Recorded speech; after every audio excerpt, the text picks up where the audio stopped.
spot. Okay, what's going on, YouTube? This is PNG Media News again, back at you with another edition of the Concrete and Steel Chronicles. Today, you're in for a real treat.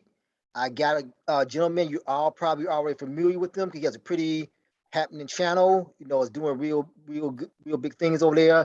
Brother from a prisoner's awakening. So he's going to tell us all about, you know, his life on the street, what led him to incarceration, and how he's turned his life around and now trying to get people to not walk that same path he did. So without further ado, bruh, introduce yourself to the people. Okay, guys. First off, I want to say PNG. It's an honor to be on your channel. Thank you for having me. I go by the name of L. My name is Luis, but I go by the name of L. Like you said, I spent the majority of my lifetime institutionalized in the system, juvenile hall, county jail, prison system, and I've set up on a journey of endeavors to try to keep our youth out of this, our reoffenders, our adults, our parolees, and individuals of all races, my black brothers, my brown brothers, my white brothers, my Asian brothers, just to try to stay out of this plight that we all go through and we put ourselves through, unfortunately. But yeah, that's what I'm about. That's my name, and yeah, that's the basics. Okay, so brother L, okay, so tell us, where did you grow up? Okay, so I grew up in the state of California, specifically down south, Southern California, in the county of Orange, city of Santa Ana. We called it Santana. Obviously the Hispanic element to that. And I grew up in a neighborhood called Logan Street, Logan Park. It was a Mexican American neighborhood, gang infested, just like the rest of the city. And that's my upbringing. That's where it all started for me. Okay, so what was kind of like the dynamic of the neighborhood? Like when you were growing up, had gangs really started then, or what was just kind of like growing up? What were you into? Okay, so my city is just like LA. We're like a stone's throw away from LA. Um, San Diego. We're right in the middle of all those three counties. San Bernardino, Riverside, LA County, San Diego. We're smack in the middle. Gangs started there generations before me. Okay. My neighborhood started back in the actual Logan Barrio neighborhood started in the 1800s, but the actual gang element started around the late 40s, early 50s, as far as the clique element of it. So obviously, I was born in the 80s. I was born in the mid 80s. So by the time that I started in my neighborhood, it was already full blast, full going, and I witnessed several murders. I witnessed murders in the process of the crime. The individuals actually killing. I witnessed dead bodies, while I was trying to go to elementary school. So, I grew up in an era where, late 80s, early 90s, where it was the gangbang, the activities were really, really, really strong, and obviously that had been going on way before me. But it just so happened that I grew up right smack in the middle of the activities going on full strong as well. And I was indoctrinated very early, by default. And something that a little kid shouldn't have been witnessing, but that's just what it was. So it was really infested with gang activity, and that was my upbringing right there. Okay, I want to go back to something you said. You said the actual barrio started, but the gang element started later. What's the difference between the barrio and the gang? Okay, so in my neighborhood, it's called so there's a Logan Street, there was a Logan Park, and there's a Logan Community Center. And it's pretty much it's a makeup of, I want to say, a neighborhood. You got your little house, the white picket fences in your houses and all that. And I don't want to say that there was white picket fences in my neighborhood, but it was comprised of houses, and that area of the northeast, east side of Santa Ana was all homeowners, Mexican American homeowners, and they all had a little, they had their town meetings, town halls, and things like that. And it was the Logan community, and that happened 50 to 60, almost 100 years before the gang element. Okay. And that's what it was, just like neighbors, before it was the gang element, it was just, the Logan barrio was Mexican Americans, and they used to have town halls and things like that, neighborhood watch, things like that, anything that had pertaining to the neighborhood, that's what it was. It wasn't until like I said, the 40s and the 50s where actually the kids and the children of those same community members, they're the ones that formed the actual gang when we needed to defend ourselves from whatever we needed to defend ourselves from. So yeah, that's where it came from. Oh, all right, gotcha. Okay, so now, so before I get back to so you said it was mostly a Mexican American neighborhood, but from my understanding, you have El Salvadorian roots, correct? Yes. Okay, so what was that like growing up? Was there like an issue with you being El Salvadorian, or did people just think because you're Hispanic and you're just automatically Mexican? Was there any issues with that? Okay, so that's a two-part question for me, or I mean, at least a two-part answer on my part. Yeah, I mean, everybody assumed I was Mexican, right? Because I look Mexican, right? I mean, we're all brown, bro. Brown brothers, black brothers, we all evolved from each other, once upon a time. But fortunately for me, bro, when I started, you got the whole MS-13 issue going on, the feds and all that shit going on. Salvadorian blood has always been known as hot, volatile blood, albeit they have done some heinous shit. I never had the misfortune of making such decisions, but I do inherit the blood, meaning I've always been with the business. I always, been with the functions. I always live my life to the fullest once I've made my decisions to do whatever I wanted to do. So in my neighborhood, when I was growing up, me and my brother predominantly were known as the Salvadorians, the two little Salvies, whatnot. We started off strong. Courage and excuse my language, having a nutsack, kind of overrides a lot of freaking bullying. You know what I'm saying? Nobody ever tried to test us or nothing like that.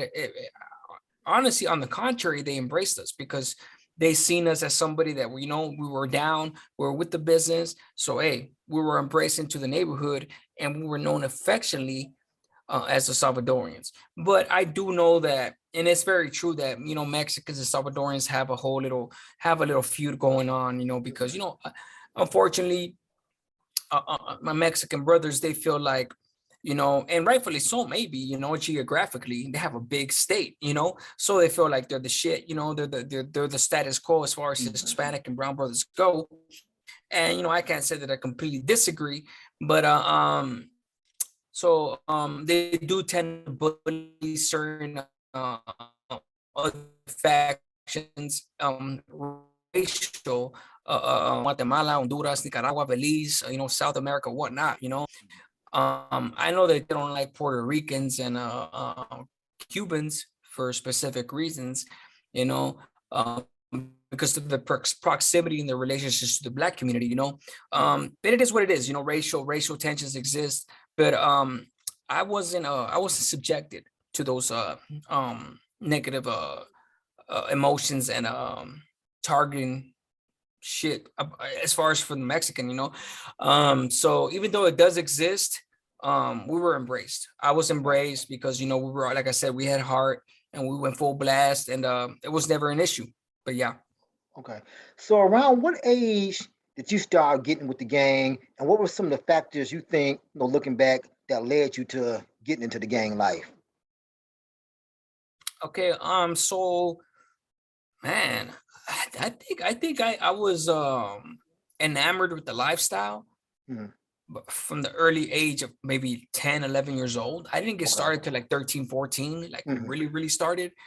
But it was generational for me. My pops was involved in a negative lifestyle. My uncle was a gang member. My brother started before me. So, I had several role models already, aside from the individuals that used to kick it in the corner, had all the girls, had the badass cars, had the drugs, had the pistols, had everything, what have you, so that's just what I was going to be. I don't want to be a fireman. I don't want to be a police officer. I wanted to be from Logan. That's what I wanted to be. And that's what it was. Okay. So would it be safe to say that there was almost like an expectation that you would be that because you said your uncles, your father, it was almost expected that you would just soon pick up the mantle? Um, you know, oddly enough, no, I wasn't expected to be that. Okay. I think my brother and my uncle, they had experienced enough, and my Mm. brother not so much, but my uncle definitely, and my pops. They didn't want that for me. They Okay. didn't want that for me. They really didn't. But I wanted what I wanted, Mm. and I think it was more of a feeble attempt on their part to try to keep me away from it. But once they seen that I was confident and I was just determined to be what I was going to be, Mhm. they let up, and that's what it was. And they embraced me rather than to leave me, unguided in that type of Okay. lifestyle. So they embraced me and they laced me up, they schooled me, and that's what it was. Mm. All right. So who were so when you actually started getting into the banging and stuff like that, who were some of your rivals, your enemies that you first encountered? Shit, my first rivals was even before I was from the actual gang. Um, and without promoting the gang lifestyle, without Mhm. promoting this stuff, I want to make that clear. My channel, we push positivity. We don't promote the gang lifestyle. I'm completely against it. And I'm an individual that live it to the fullest. I got bodies and all that. But the the Lopers gang in Santa Ana were the first ones that victimized me. One of the members from that gang beat me up. And rather than to discourage me from being from Logan, he actually set it in stone in my heart because I Mm. wanted revenge. I wanted my get backs, and he kind of set it in stone in my heart rather than to discourage me like he wanted to. But yeah, those were our main rivals. Okay, Lopers. Okay, and I want to back up a little bit. So when you get the gang now, in your particular situation, because I understand that sometimes people get jumped in. Did you have to get jumped in, or was it because you already had like so many family members where you kind of automatically accepted? How did that happen for you? Oh no, you gotta get jumped in. Still got to get jumped Yeah, in? you gotta get jumped in. It don't matter if you're related or not. Don't Okay. get it twisted. You're gonna get jumped in. That's just Okay. what it is. Yeah. Now let me ask you this. This is a question totally coming from an outsider. After you get jumped in, did it ever go to your mind like, wow, this is weird? 1 minute I'm getting beat up, and a couple of minutes later they're giving me beer and embracing me. Did that ever seem like a contradiction to you? Or was it just, hey, this is what it is? I didn't even think about that. No, it was a rite of passage. Okay. It was a rite of passage to get jumped in. Okay. On the fact that you would sit there and subjugate yourself to getting beat up by your fellow gang members. um it was a sense of pride that we felt, Mm. Okay. being jumped in and taking that ass whooping, Mhm. and surviving it and being like, okay, cool, now I'm part of the team. That's right. And Okay. your prize is that embracement, the congratulations, the adulation Right. of your fellow gang members. They hug you, bring it in. That's right, my boy. That shit makes you feel like no other. That Mm. acceptance. you Okay. know and like I said, that embracement, and they give you a beer, they give you whatever, give you a joint, whatnot. It makes you feel proud. Okay. Yeah, obviously it's a contradiction. Are you gonna get your ass whooped to be accepted? But hey, Right. that is what it is. Right. Hey, shit. Oddly enough, Mm. you feel pride in that. You survived it. It's like anybody that's on time, Mm. that's ever bumped heads with somebody, disagreed with somebody. There's nothing like fighting one of your rivals. There's something about you after getting in a fight with them, Mm. you have that certain respect with that individual. Okay. Obviously some people do hate each other to the end of days, but some people actually grow love for each other after you get down and you fight, and you become closer, oddly enough, because you recognize game, and you recognize that element in each other was like, okay, cool. You were down enough to get down with me. We're on the same page. We're on the same level. We move forward accordingly. We're men. So Okay. yeah, that's Okay. how I kind of viewed it. All right. So fast forwarding a little bit. You You still good? there? You good? Yeah. Okay. Yeah. Okay. So fast forwarding a little bit, when did you find yourself like your first arrest that made you hit the county? Like when did that stuff start occurring? The Or did you county go to jail. or did you go to juvenile first? Oh man, I spent a good 5 years in juvenile hall before I ever hit the county. Oh, okay. Yeah. Like I said, man, I spent a lot. Most of my life I spent institutionalized. Mm. Um, the first time I ever got locked up was for a 357 Magnum when I was the age of 13, almost 14 years old. Mm. And that's what got my career started. I was a Okay. kid with a cannon in my pocket. All right. So now, what was Juvenile Hall like? Was it a place where you actually got they tried to rehabilitate you, or when you got in there, did you just get more indoctrinated and laced up in the gang life? Okay, so as far as the powers that be, as far as the institution, Hmm. I mean, it wasn't like that before my time. Okay. I'm not too old, but I'm not young. I'm Hmm. kind of somewhere in the middle. I Okay. think by the time that I hit juvenile hall, there was programs, in order to target the juvenile mindset as far as trying to rehabilitate them, trying to save them from their lifestyle. Hmm. But I mean, you're only going to be saved if you want to be saved. Okay. And as a juvenile, when you're a teenager, you don't know no better. You don't know that you want to be saved. Shit, you're still freaking full force, full fledged into wanting to be a gang member, trying to be like your role models, right? Hmm. So for me, as soon as I hit the juvenile hall system, since I was a gang member, shit, as soon as I seen one of my enemies, I was fighting left and right, bro. Going Hmm. straight to the hole. It wasn't called the hole. It was called I was in Unit A in Orange County Juvenile Halls. But it was like the hole. That's the DRC unit. DRC meaning directed room confinement. That's what they used to call it. You're directed to have room confinement because you're being a knucklehead. And that's where I spent the majority of my time when I was in the juvenile halls, because every time I see one of my enemies, we would fight. And that's just what it was. Okay. Now, at the juvenile level, was there politics there? Non-Mexican mafia politics, no. Okay. It was just pure and simple gang banging Okay. only. All right. Okay. So you do your 5 years in juvenile, do a lot of fighting and stuff like that. Okay. So then at what point do you transition to the county level? Okay, so I did about 4 to 5 years, give or take, in and out. I Okay. did a year Okay. here, 6 months there. Oh, gotcha. The first time I did a year, I think the second time I did 6 months, and after that, I would go in with like 2 months, Hmm. and I would get in so many fights that I would catch up to a year. Catch more time in there because of the gangbanging. But before they sent me to the youth authority, before I ever caught youth authority time, I happened to turn 18 into the system, and I got out at the tender age of 17. And right when I turned 18, I hit the county jail for a robbery, stolen car, and receiving stolen property and some other bullshit. And I ended up getting a county year for it.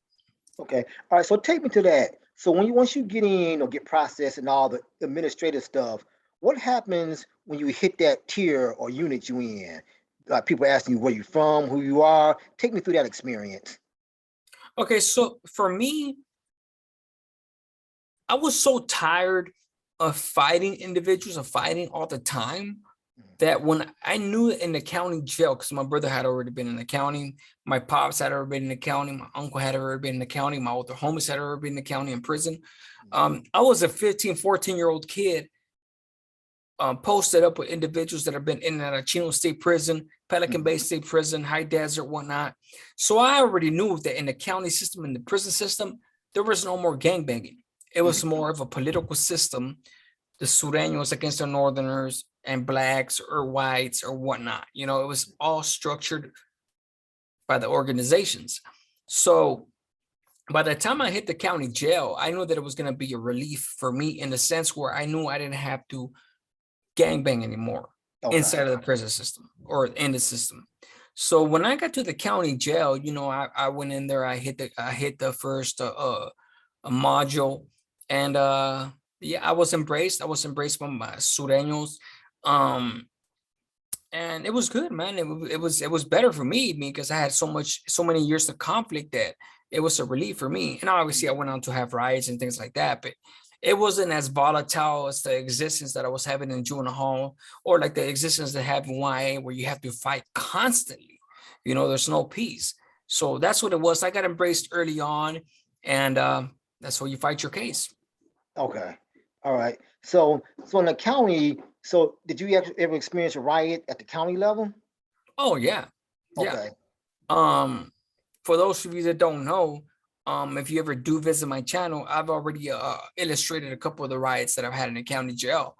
But yeah, man, they get crazy. I mean, the first couple of years I was in the county fighting my case, the first time around the county, I wasn't in no riots.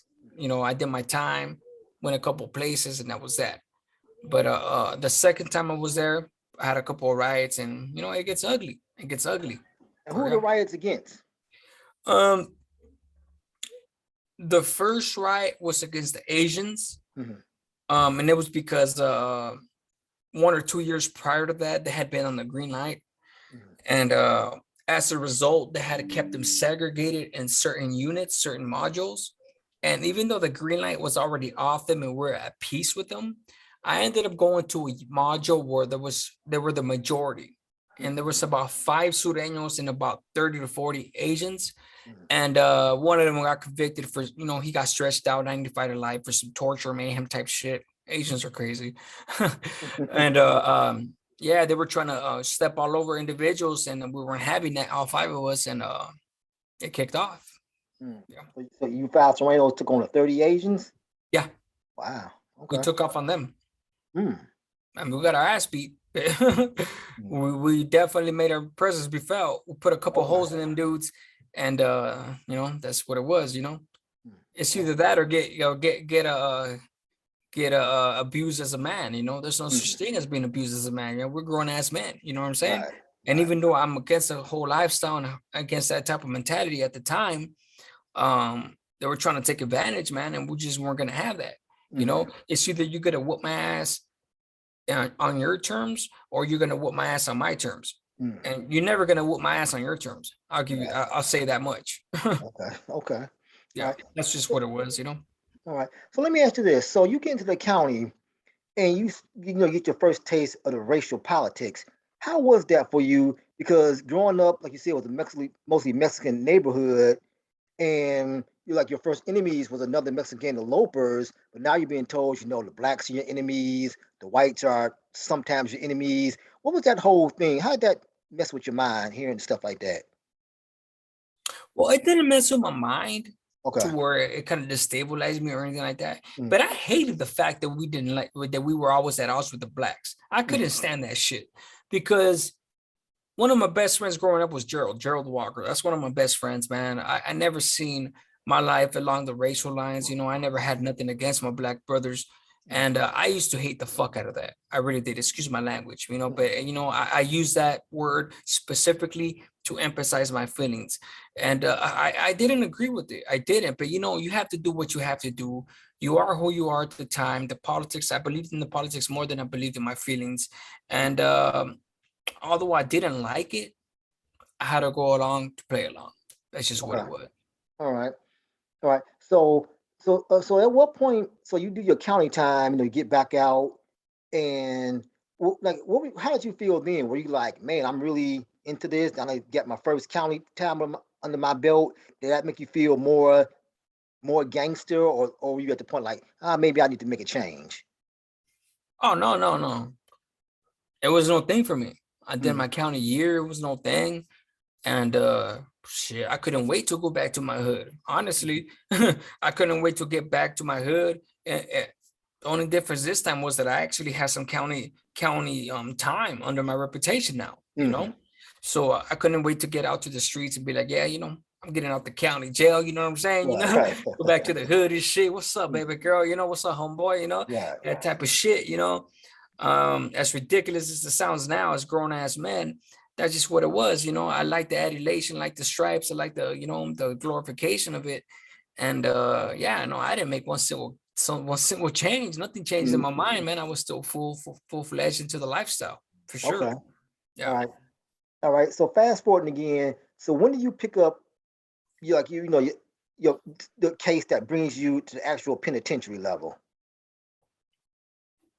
Okay, so without giving too much details, Yeah, yeah.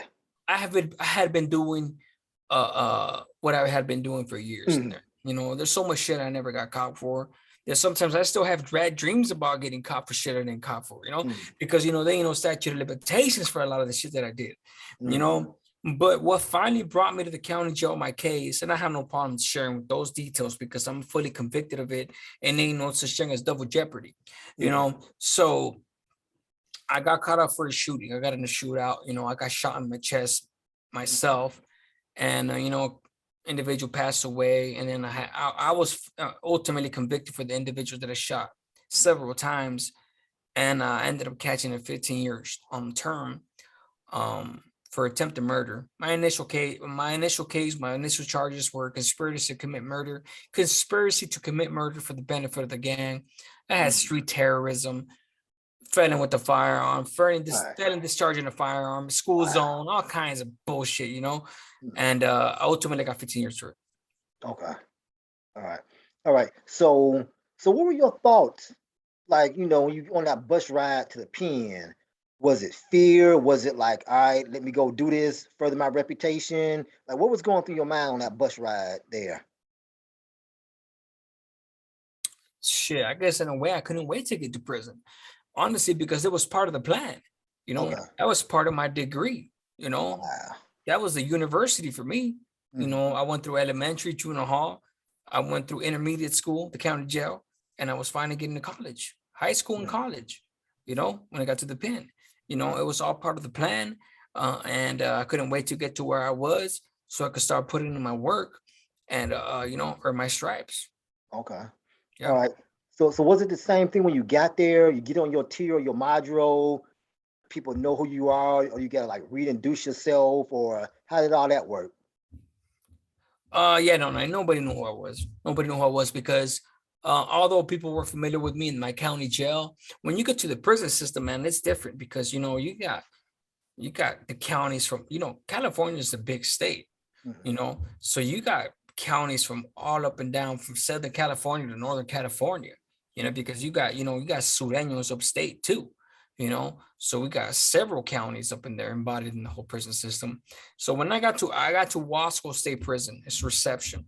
When I got there, we were at war with a faction called the Bulldogs. They're called the Bulldogs. They're from Fresno, California, predominantly, but they have different factions all around the central California area, and those were our main rivals there. And that was no joke, man. And those were definitely with the business, and you're looking at a cutthroat existence and battlefield. Okay. So, all right. So, how did you start to make yourself known? Like, because I hear like people like put in work or raising your hand, be the first one to put in the work. Tell me about that. That's something that you did. Yeah. I didn't do that in Wasco State Prison because, okay, so when you come to the Sureño type of mentality, if you're Sureño, your hand is raised automatically. Anybody that runs Sureño, their hand is like this.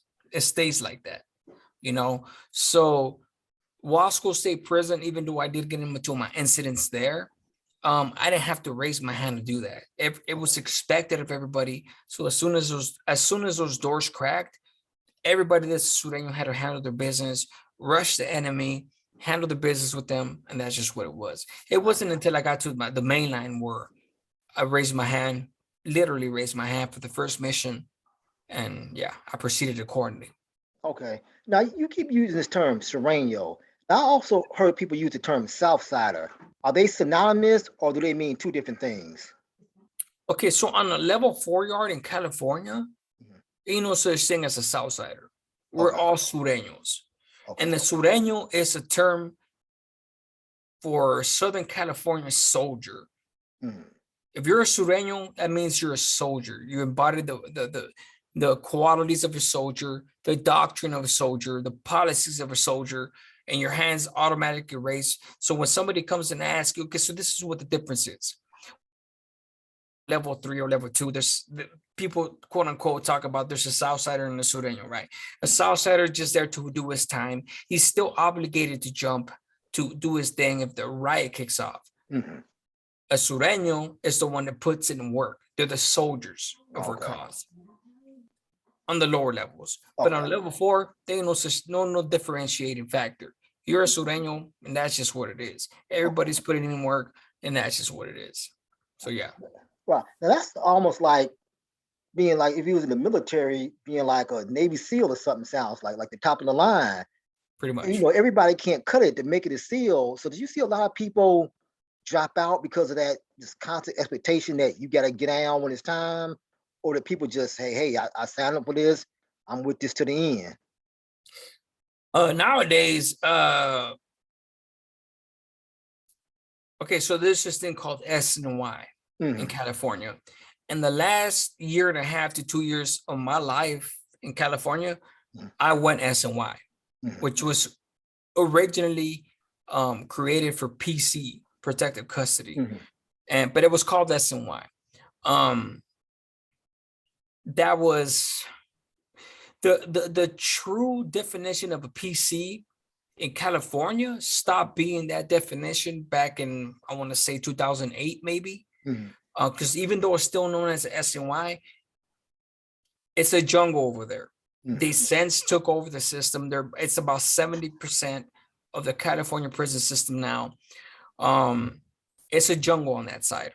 The PC side is now a jungle. It evolved into that. Before, it was only for the rapists, child molesters, and rats. That's what it was for. But you had so many people who dropped out of the politics, from the Mexican mafia, the Nuestra Familia, meaning the Norteños, the Aryan Brotherhood, the Black Guerrilla family, things like that. So many of them dudes have since then gone over to the side. They started creating their own gangs.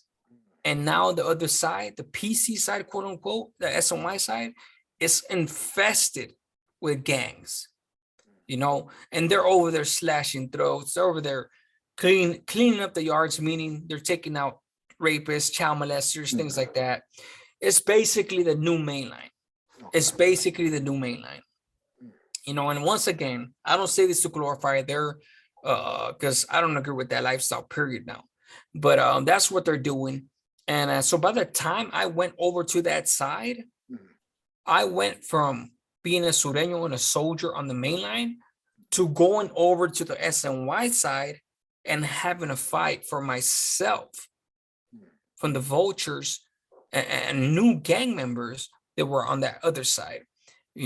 So it's a volatile existence on the other side. And and a lot of individuals on the main line that are soldiers themselves are hesitant to go to the other side if they ever get politically crossed up or they get in trouble, or for whatever reason. They're kind of stuck between a rock and a hard place, because they've heard about the other side, and it's not what it used to be. Now it's like, oh shit, it's a jungle over here. Wow. But I'm trying to get away from this jungle. It's like, shit, what do I do? Right. So me specifically, they asked me to kill my celly. They asked me to kill my celly to earn my stripes, this and that. But by that time, I was done with the lifestyle. I didn't believe in it. I was trying to go home. I was literally 13 years into my term. I wasn't going to do no more work. I had already done several stabbings, several putting in work. So I decided to take my chances. And by the grace of God, I'm here talking to you. Okay. And, even though I had my bumps in the road and I got into my fights, I was able to call my own shots and be an independent man and able to get out. So, yeah. All right. That's very interesting. Now, let me ask you this. Okay. You know how I've heard, like, when you come in as like Surenos beef hardcore on the street, kill each other, shoot each other up, stuff like that. But because of the politics that the Mexican mafia established, like a hands-off policy. You got to get permission if you're going to touch another Sureno. Now, did that ever? But I imagine there's been cases where, like, man, this guy, I know he done put in work against my hood. I done put in work against his hood. Now we gotta be friends, or I gotta back him up against blacks. And I ain't never had problems with blacks, but I've always had a problem with his neighborhood. Did you ever run into situations like that, where I gotta take orders from this guy who was my enemy on the street because he got the keys to the yard? Yeah. I mean, I think that's the beginning to the end, I guess, for individuals that are too smart for the for the cause. I mean, is there a bigger contradiction than that? I mean, you're out here on the streets killing each other, right? Because your neighbors don't get along. I mean, you have blood feuds, legitimate blood feuds, and I go to prison and I have to get along with you. I think we all go along to get along, but I think eventually that's like the first step in us opening our eyes to the realities of the power that these individuals have. and ultimately what leads you to go against the grain, because it's just like, there's hundreds of thousands of Sureños, but there's only hundreds of Mexican mafia members. Right. You know what I'm saying? And if you have any type of knowledge in the revolutionary type of mindset, it's like, come on now, let's rise up, that type of shit. Right. Those are revolutionary thoughts on my part. And, individuals in there think like this all the time, but they still decide to go with the grain. They know better, they're smart.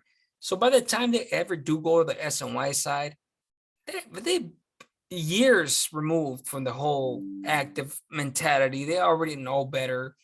They just finally decided to make that call when they decided to make it. At first it was because they didn't want to go to the side because they wanted to hold on to their honor, and I agree with that. But now the other side is it's not an easy option now, because it's not about holding on to your honor no more. It's about weighing your options between, Hitler and Mussolini. You know what I'm talking about? Like, you're either gonna go to the yard with Hitler or you're gonna go to the yard with Mussolini. Right. Who's the lesser evil? You know what I'm talking about? Okay. So I can't say that this is a better option, but that's just what it is nowadays. But yeah, that was always the ultimate contradiction to me. I don't get along with you. You killed my boys, you killed this, or I killed your homeboys, and now I gotta get along with you. That being said, albeit you still grow bonds with these dudes, you still get close to these dudes, and you learn to let go. You learn to be a grown ass man, and you learn to, like I said, grow bonds, and you get along to get along, and you make it work. You make it work. It definitely does plant a seed in your head for the future. Right. Now, before we're ready to wind down, before I get to what you're doing these days and how you got to where you are now, I just want to ask you to think back, like when you were a Sureno, what were your perception of the other cars? Like as a Sureno, how did you view the Northerners? Like, what did you think of their machine? Okay, so I did the majority of my time, about 97% of my time, on the level 4s. I went to the level 3s for a brief time, but the level 3s ain't no joke either. So that being said, the Northerners are a worthy opponent. They're no joke. Don't get it twisted. I've always had love for them individuals because there was always respect. The Bulldogs were a different animal. They were always worthy as an adversary because, they'll handle business. They'll kill you. They can. But they were really disrespectful verbally. They would run their mouth. They would disrespect you on a tier. This, and that. The Northerners were just like us. They held themselves up to a higher standard. They would not woof. They will only handle business whenever we could get our hands on each other. So I always respected the Norteños. They're a worthy adversary, man. They really are. You see, the powers that be, there's about 100,000 Sureños to 20,000 Norteños. So if they were ever to let us out on the yard at one time, obviously who win, just by the sheer virtue of having numbers, right? And that's not me trying to put them down. I respect them. I have a lot of love for them. But the powers that be, they never do an unlock unless it's even numbers. So the rivalry has been going on for decades and decades and decades because they never let out the Norteños on even par with us because they know that, they're outnumbered, so that's why they're still around, even if the tables were turned and we were less than them, I would appreciate the establishment for protecting us. You know what I'm saying? Right. Yeah, that's just what it is, because they'll get their ass sued, and that's that, But no, I had nothing but the utmost respect for them, and definitely, bro, that's all I can say. There's definitely a lot of soldiers on that side. Okay, and how did you view the white car? I know they were sometimes allies with the Sureños. How did you view their machine? Like I said, on the level 4s, I'm gonna go ahead and answer your question to the black card too, or even the Indians or the Asians. Everybody on the level 4 side is fighting for their life or not. They're all with the business. They're all respectful. They're all gentlemen. They're all men of honor. and they're all soldiers full of courage. Every single car. Every All single right. car. All right. Yeah. That's interesting. You mentioned the black car, because that was gonna be my next question. Because I watched a lot of these videos, and guys are always saying, "Oh yeah, every riot we smashed the blacks, we sent the blacks running." And I'm like, this is a prison. Nobody wins all the time. I mean, did you get in the riot? Did you view the blacks, even when you like on level 3 or level 2, as formidable adversaries when it came down to fighting and stuff like that? Okay, so you see, the thing with the blacks is the reason why people say we send them running is because we always have knives, and a lot of the times they don't. So that's why they run. You know, if some motherfucker come at me with a knife, motherfucker, I'm gonna run. You know, Right. because look, bro, you're in a yard, you're in a closed area, and if somebody's coming at you with a knife, you're gonna run until you get your little position to fight back. You know, that being said, I met a lot of blacks that were strapped the fuck up. They'll get their money too. You know what I'm saying? I only been in one riot. By the grace of God, 15 years, I only went in one riot with the blacks, full scale in something else, say prison. And I came out of that with a broken nose and 2 black eyes. You know, so they got their money. Don't get that shit fucked up. Was that the riot that happened because that Crip slid the shank under the door for one of the Norteños? No. That was in Sadev. One of my videos. That was a riot against us and the Norteños, but one of the blacks ended up helping one of the Norteños. And only in that day room did the Sureños get their money with the blacks. Okay. But we were able to them two the 2 blacks that did that ended up getting disciplined in the hole, you know, and so it never escalated further on the main line with the blacks because of that, because the blacks ended up taking care of those individuals that made that wrong call, and they got taken care of. Yeah, see, that's interesting that you said that was a wrong call, because I always thought that they were allies. They were supposed to do stuff like that. So that just varies sometimes. Well, that was the right call in between their alliance, but not against us. You know, like, see, we made an aggressive move towards the Norteños. We didn't make a move against the blacks. So that's why it was a wrong call as far as our politics dictated. You know, so the main blacks were like, yeah, you know what, you're right. Even though we do get along with the Northerners and we're allied with them, these dudes should have never got involved in the issue that only involved the South and the North. You know, so 2 individuals took it upon themselves to back up their Northern buddies, you know, and put the whole black car in jeopardy. Oh, gotcha. You know what I'm saying? So the black car, the majority of the blacks got together and said, you know what, these 2 dudes are gonna get disciplined, because if that wouldn't have happened, then we would have had war with the Sureños and the blacks. And they didn't want none, just like we didn't want none. But we would have handled our business if we had to. But that's just what it is. Okay, so that would have been the same case. Say if it was the blacks and the Sureños fighting, and the white slid out a knife for the Sureños. Would that same thing would have happened? You think? Okay, so if the whites would have slid a knife underneath for the Sureños, that would have been up to the blacks or the Northerners who made that call. Honestly, I could only speak on what call we would have made. Shit, anybody that helps our enemies would have become our enemies automatically.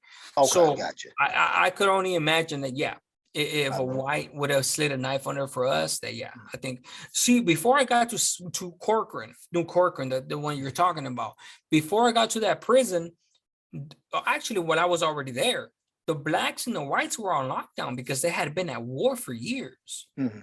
So by the time I got there, it was already winding down and they had already reached a truce.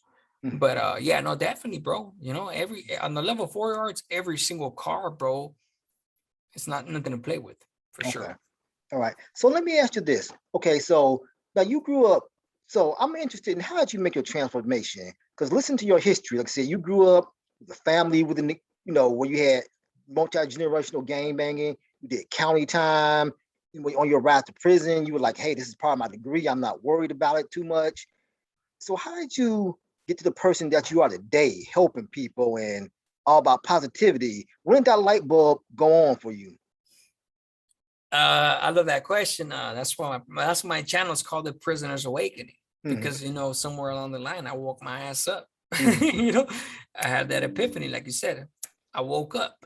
It didn't happen overnight, bro. Okay. It was a systematic formula, a recipe of me being in the shoe, in the hole, and doing a lot of solitary confinement with the celly. Um, and just, I educated myself. I educated myself. I picked up a book, even since Juvenile Hall I've been reading. And, started listening to talk radio, started listening to politics, started listening to the regular world.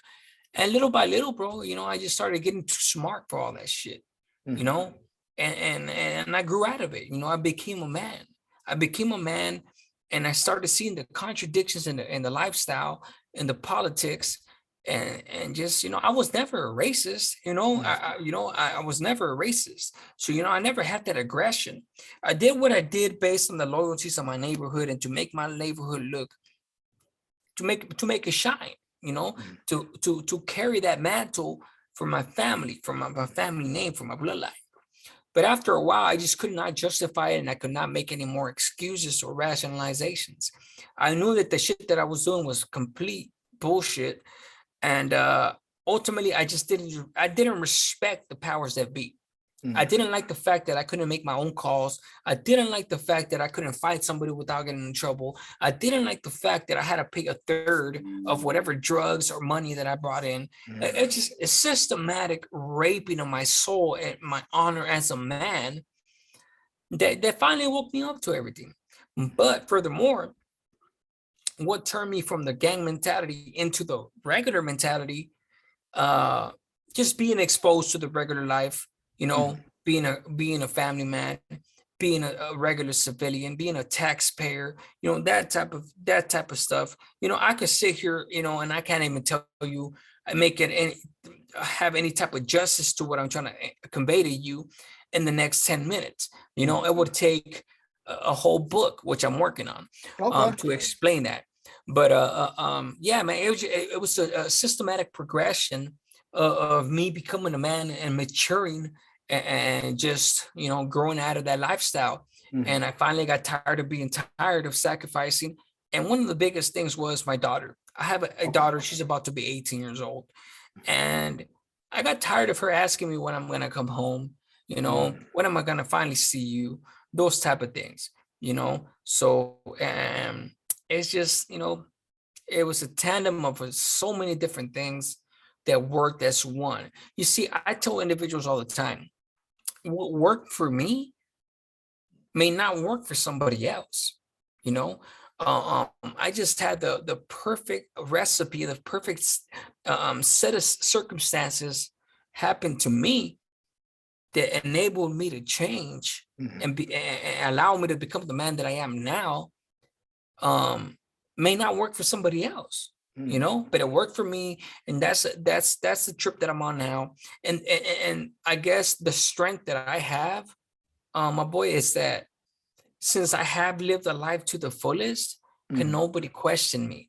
Can nobody, a lot of dudes are gonna say, well, you've never been here, well, you never done this, well, you never done this, or you ain't shit.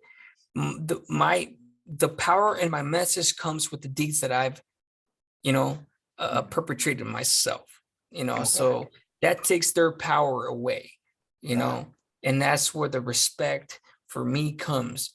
So individuals see me as, okay, when he has done that, he believes in what he believes in, and now he's trying to do it for the youth and this and that. Because to make no mistake about it, the dudes that are active right now and they're living that lifestyle, they see the lifestyle for what it is, my boy. They're too smart not to. I seen it years before, but I knew nothing else. So I only knew to be the only thing I knew to be, until I finally had the courage to change. Unfortunately, I can't give myself that credit. It actually took for them to ask me to catch life, for me to give up the lifestyle. I think it would have been more powerful for me to be like, nah, I'm going to go to the side because I'm tired of it and I'm going to be strong. But no, unfortunately, I made the decision because I didn't want to catch life. But nonetheless, it doesn't take away from the fact that I've turned it into my strength, and I've turned it into a crusade, and I turned it into my mission to save our youngsters.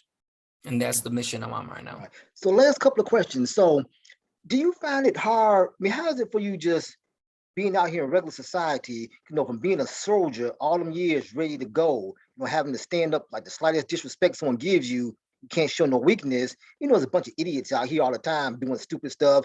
Like, how do you just not reach back to your old self and, you know, break somebody, or maybe pick up this piece of metal and put some holes in somebody for doing that? How do you not do that on a daily basis? Because there's a bunch of idiots out here always testing, you know.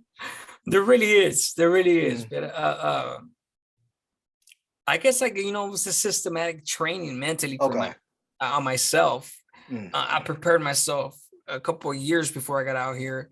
Okay. And I've always been the type of individual where if you just don't know what I could do to you, you know, you just don't know what I could do to you. And I'm not talking to you, I'm talking about in general, Right, to right. the individuals, you know. You just don't know, you know. But ultimately it boils down to the fact that I just have much more to lose than you. Okay. You know, if I put my hands on you, guess who's gonna go to jail? I'm gonna go to jail because I have an extensive history of felonies and violent behavior, and you may not. So when the cops show up and I'm tattooed all over the place, who are they gonna believe? They're not gonna believe me, you know? I mean, hopefully I have a witness that says, shit, I was just trying to defend myself. But unfortunately, that's not the case. You know, so it's just a logical system on my part where the way I rationalize it and I justify it is that as long as you don't put a single finger on me, and this may be a flagrant violation and blatant disrespect on the mentality of most people listening right now that are active, you could call me whatever you want. And I'm literally talking about every word in the dictionary and even in the cuss word dictionary. You could call me whatever the fuck you want. As long as you don't put a single finger on me, you ain't gonna get a reaction out of me. Because I got a family to take care of. I have a wife, I have a daughter, I have a son, I have another daughter, and I have a 10-month-old son. And that's what I live for. That's what I'm taking care of for. That's my motivation. And I would have to be an egotistical, selfish individual for me to put hands on you and throw all that away and leave them to fend for themselves. And that's what I'm not willing to sacrifice any longer. Okay. Powerful. Okay, so I guess in closing, what direction are you going now? Like I said, I know you mentioned you wrote a book, you know, you got your channel with, you know, real positive message. What are some of the things we can look for in the future from you? Okay, so I'm in the process of writing the book. My future is just to do what I'm doing. I'm networking with a lot of individuals. I got a good interview coming up soon, whenever you know God allows. He heads a big nonprofit organization in California. You know, he has endeavors over here in New Jersey with juvenile hall systems and things like that. I'm just gonna keep doing what I'm doing, you know, and like I say, tune in and you'll see what I'm doing. You know, it's a work in progress. I barely started, but I'm definitely excited and motivated with my endeavors and what I'm trying to attempt and where it's going to lead me. You know, it's definitely a work in progress, but it's definitely going to lead us to great things. Okay, so if you got, shout out your social medias, how can people get you? Like, shout out your channel and the other ways people can connect with you. Oh, it's simple. As you guys see the name on there, A Prisoner's Awakening. Go to YouTube, A Prisoner's Awakening. That's all you need to type in. No capitals, nothing. Just type in A Prisoner's Awakening as you see it on the screen. That's why I have it that way. And you'll be able to see my channel. I appreciate you for that. Yeah. Okay. And you got Instagram or any other ways people can reach you? Yeah. I have Instagram, everything, Twitter, Instagram, TikTok, Facebook. It's all the same thing. A Prisoner's Awakening. And you'll be able to find me. Okay. Well, man, bro, I guess in closing, I want to say, first I want to thank you for taking your time out, telling your story. I know it may not be easy to rehash some of this prison memories. I'm glad, you know, thank you for all your honesty and answering all my questions and just taking your time out, you know, from your day to come over. I mean, I really enjoyed this. It was a formative interview. I learned a lot. I hope my listeners learned a lot and can appreciate your message. So thank you again, brother. And I wish you the best of luck with what you're doing. You know, keep doing the positivity. You know, I ain't got nothing but love and respect for you, bro. Okay. So likewise, thank you for having me, man. Oh, my pleasure, bro. Almost respect for you as well, man. Appreciate Definitely. You. Right. So there you go, YouTube. There's another edition of the Concrete and Steel Chronicles. Thanks for tuning in, and I'll see you in the next one.